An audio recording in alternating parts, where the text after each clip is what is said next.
maalis sa isip ko na nakilala ko ang isang binibining ilang ulit kong tinitigan, para bang bituin na kumikinang.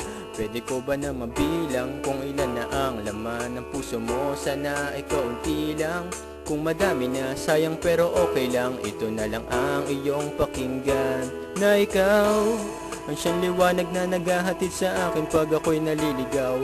Kung ika'y makikinig ay iyo ring mababatid ang puso kong uhaw. Ikaw ang siyang sinisigaw, kapag ika'y natatanaw ay para bang gumagalaw ang orasan ng pinakamabagal.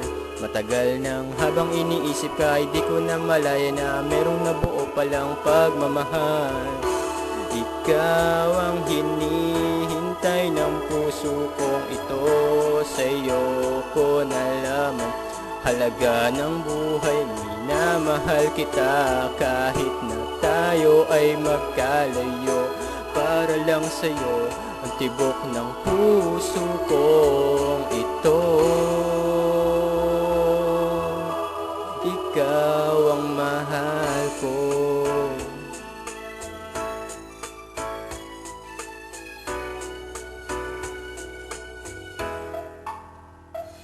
You are the only one, the best among the rest, and I have you, so I felt that I'm already blessed. You are the first and the last in my heart, and I guess that's the reason kung bakit ako napapa-Ingles, kasi nagpapa-impress while I'm taking the risk. Umaasa sa babaeng di ko man lang makiss, kaya nagtitiis.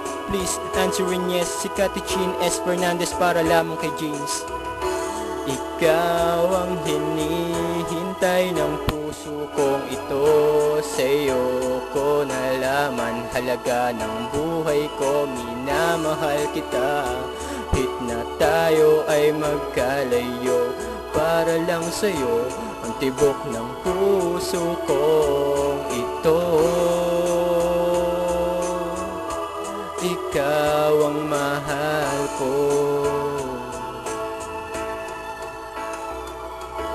Darating din ang araw na tayo ay magkakasama ng tuluyan habang buhay. Isang awit ay analay sa'yo, mahal, ang siyang mananatili at siyang magtatagal. Dahil mahal na mahal kita, tanging ikaw. Ikaw ang hinihintay ng puso kong ito, sa'yo ko nalaman halaga ng buhay. Minamahal kita kahit na tayo ay magkalayo, para lang sa'yo ang tibok ng puso kong ito. Ikaw ang mahal ko. Kahit tayo magkalayo,